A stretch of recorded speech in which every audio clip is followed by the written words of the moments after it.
Comic book जिसके अलग अलग कंट्रीज़ में अलग अलग नाम हैं। इंडिया में चित्रकथा, जापान में मांगा, कोरिया में मनहवा, चाइना में मनहुआ और हमारे डिजिटल वर्ल्ड में वेब कॉमिक या वेबटून या डिजिटल कॉमिक्स। और ऐसे ही अलग अलग कंट्रीज़ में अलग अलग नाम हैं। कई लोग बहुत ज़्यादा कंफ्यूज रहते हैं कि मांगा, मनहवा और मनहुआ में डिफरेंस क्या है। कईयों को लगता है वेबटून यानी मनहवा और ब्लैक एंड वाइट कॉमिक यानी मांगा। लेकिन चिंता मत करो, आज की वीडियो में मैं आपके सारे डाउट्स क्लियर कर दूंगा। सो कोनिचिवा मीना-सान, चलिए करते हैं वीडियो को स्टार्ट।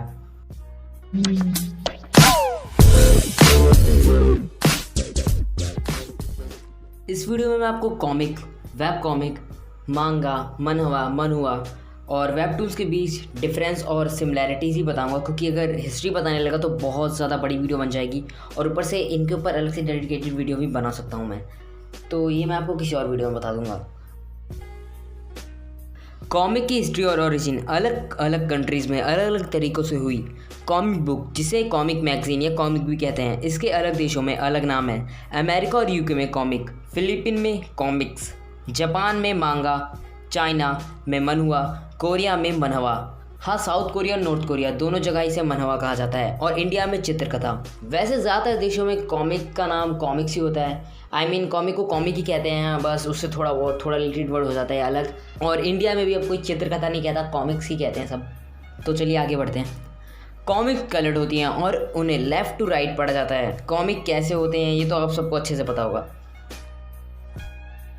डिजिटल कॉमिक्स को ई कॉमिक्स, इलेक्ट्रॉनिक कॉमिक्स भी कहते हैं। और डिजिटल कॉमिक के अंदर ही वेब कॉमिक्स आते हैं, जिन्हें ऑनलाइन कॉमिक्स या इंटरनेट कॉमिक्स भी कहा जाता है। बेसिकली डिजिटल और वेब कॉमिक एक ही हैं। और वेब कॉमिक हम किसी भी इंटरनेट कॉमिक को कह सकते हैं, पर इसका मतलब ये नहीं हुआ कि अगर आप कोई भी कॉमिक ऑनलाइन पढ़ रहे हैं तो वो वेब कॉमिक हुई। जैसे मार्वल की द अमेजिंग स्पाइडरमैन वॉल्यूम 1 है, तो अगर आप उसे ऑनलाइन रीड कर रहे हैं तो उसका मतलब ये नहीं होगा कि वो वेब कॉमिक है, क्योंकि वो पहले ही हार्ड कॉपी में पब्लिश हो चुकी है, यानी कि वो ट्रेडिशनली स्टाइल में बनी थी। वेब कॉमिक्स कॉमिक्स ही होते हैं, पर अंतर इतना है कि वो ऑनलाइन रिलीज़ होते हैं। कई वेब कॉमिक हार्ड कॉमिक में भी पब्लिश किए जाते हैं और कई वेब कॉमिक को अडेप्ट भी किया जाता है उनका बेटर वर्जन और हार्ड कॉपी बनाने के लिए। एग्जाम्पल के लिए वन पंच मैन की वेब कॉमिक का एक बेटर वर्जन आया, हालांकि इसे वेब मांगा कहेंगे। वेब कॉमिक्स अब एनिमे या टीवी शोज़ या मूवीज़ में भी अडेप्ट होने लगे हैं। वन पंच मैन का भी एक एनिमे अडेप्ट हुआ है, जो कि एक वेब मांगा था। मांगा की इंटरनेशनल पॉपुलैरिटी ने धीरे धीरे लोगों का इंटरेस्ट मनहवा और मनहुआ की तरफ भी बढ़ाया। मांगा, मनहवा और मनहुआ, इन तीनों में सबसे ज़्यादा पॉपुलर है वो मांगा है, और ये सब आप जानते ही होंगे। और सबसे जो लीस्ट पॉपुलर है वो मनहुआ है। मांगा वर्ड निकला है चाइनीज़ वर्ड मनहुआ से, जिसका मतलब होता है इम्प्रॉम्प्टू स्केचेस। जो इन ईस्ट एशियन कॉमिक्स के क्रिएटर हैं, उनको एक स्पेसिफिक टाइटल भी मिला है। मांगा बनाने वाले को मांगा कहते हैं, मनहवा बनाने वाले को मनहवा का कहते हैं और मनहुआ बनाने वाले को मनहुआजिया कहते हैं। मनहुआ और मनहवा में बहुत ही लिमिटेड जॉनरा हैं, पर मांगा में बहुत सारे जॉनरा हैं। मांगा को राइट टू लेफ्ट रीड किया जाता है, अनलाइक वेस्टर्न कॉमिक्स। पर मनहवा और मनहुआ को ज़्यादातर लेफ़्ट टू राइट पढ़ते हैं, जैसे वेस्टर्न कॉमिक्स को पढ़ते हैं। पर कुछ मनहवा और मनहुआ राइट टू लेफ्ट भी होते हैं, लाइक मांगा। वॉल्ट डिज्नी से इंस्पायर होके तेजुका ओसामू उनके मांगा के कैरेक्टर्स को बिग आइज़ और स्मॉल माउथ के साथ ड्रॉ किया, और उनके आर्ट स्टाइल ने जापान में दूसरे मांगा के आर्ट स्टाइल को इन्फ्लुएंस किया।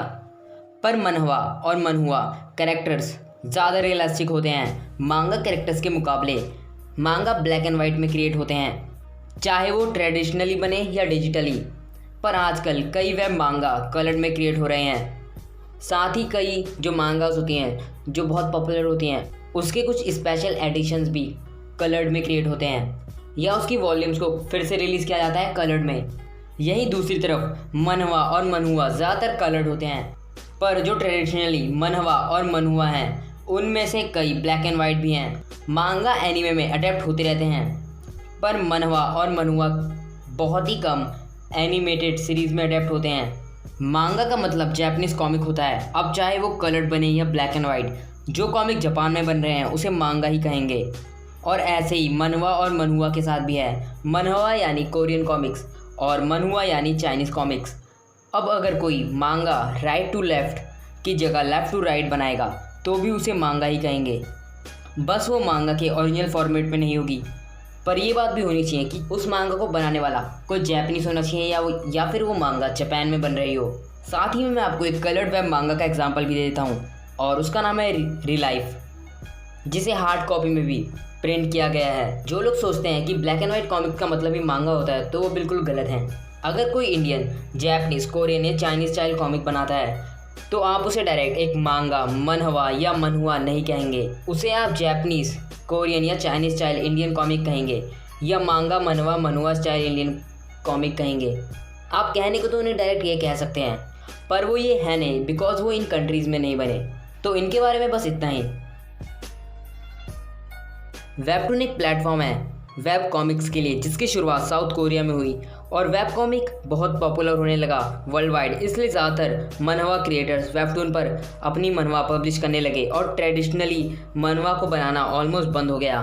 वेबटून पर हर कोई जो एक अच्छी वेब कॉमिक क्रिएट कर सकता है वो अपनी वेब कॉमिक वहाँ पब्लिश कर सकता है और फीचर आर्टिस्ट बनने पर आप अर्निंग भी कर सकते हैं। पर वेबटून का फॉर्मेट बाकी वेब कॉमिक से अलग है। वेबटून को एक पेज से पेज नहीं पढ़ते बल्कि टॉप टू बॉटम स्क्रॉल करके पढ़ते हैं, जो कि मोबाइल में कोई कॉमिक पढ़ने के लिए बेस्ट है। शायद यही कारण है कि वेबटून आज बेस्ट वेब कॉमिक प्लेटफॉर्म है। वेबटून आपको किसी भी आर्ट स्टाइल में मिल सकता है जैसे इसका क्रिएटर बनाएगा। वेबटून्स कलर्ड होते हैं। कई वेबटून हैं जो कोरियन रीजन में हैं पर दूसरी कंट्रीज़ में नहीं हैं। वेबटून ज़्यादातर कोरियंस ही बनाते हैं। यही कारण है कि लोग वेबटून को मनहवा कहते हैं, पर ऐसा नहीं है। अगर कोई साउथ कोरियन वेबटून बनाता है तो ही उसे वेब मनहवा कहेंगे या फिर आप चाहें तो मनहवा भी कह सकते हैं, एक ही बात हुई। अब वो ऑनलाइन क्रिएट हो रहा है तो उसे वेब मनहवा कहेंगे। पर कई इंडियंस ने वेबटून्स बनाए हैं और उसे मनहवा कह रहे हैं, पर ऐसा नहीं है। वो एक वेब कॉमिक ही रहेगी, हम उसे मनहवा नहीं कह सकते। अगर कोई चाइनीज़ या जापानीज़ वेबटून बनाएगा तो उसे वेब मनहुआ या वेब मांगा ही कहेंगे। कई यूएस के कॉमिक क्रिएटर्स ने वेबटून्स बनाए हैं तो उसे मनहुआ थोड़ी कहेंगे। वैसे वेबटून काफ़ी यूनिक है, इसलिए कई लोग उसे अलग ही जॉनरा समझते हैं। वेबटून्स कई मूवीज़, टीवी शो, गेम्स और एनीमे में भी अडेप्ट हो रहे हैं। टावर ऑफ गॉड और गॉड ऑफ हाई स्कूल का एनीमे अडेप्टेशन हुआ है जो कि बहुत पॉपुलर हुए। नोब्लेसी का भी एनीमे अडेप्टेशन हुआ। ये तीनों ही मनहवा या कह लो वेब मनहवा हैं जो साउथ कोरियन आर्टिस्ट ने वेबटून पर पब्लिश करी है। वेबटून पर पब्लिश होने वाली कई कॉमिक्स को हार्ड कॉपी में भी प्रिंट किया जाता है। वेबटून के बारे में इतना ही। आई होप कि आपके सारे डाउट्स क्लियर हो गए होंगे और आपको कई नई चीज़ें भी जानने को मिली होंगी। वैसे तो कहने को आप कुछ भी कह सकते हैं, आप किसी मांगा को कॉमिक भी कह सकते हैं। अब कई लोग चिढ़ जाते हैं इस बात से कि एक मांगा को कॉमिक कैसे कह दिया ये सब, पर आप कहने को तो किसी को कुछ भी कह सकते हैं कि ये कॉमिक है, क्योंकि बेसिकली सब कॉमिक ही है। बस अलग अलग कंट्रीज़ में अलग अलग फॉर्मेट होता है, अलग अलग स्टाइल होता है। बाकी वीडियो इन्फॉर्मेशन के लिए थी और जो लोग गलत चीज़ समझते हैं, यानी कि उन्हें लगता है कि ब्लैक एंड वाइट कॉमिक्स हैं मांगा या फिर ऐसी अलग चीज़ों दूसरी चीज़ों के साथ, तो बस मैंने उनके डाउट्स क्लियर करने के लिए वीडियो बनाई थी। इस वीडियो को बनाने में बहुत मेहनत लगी है, सो प्लीज़ ज़्यादा से ज़्यादा शेयर करें और अच्छी लगे तो लाइक कर देना। कमेंट में अपना फीडबैक देना ना भूलें। साथ ही चैनल सब्सक्राइब नहीं किया है तो कर लें और बेल आइकन पर प्रेस करना ना भूलें। चलिए मिलेंगे नेक्स्ट वीडियो में। सायोनारा।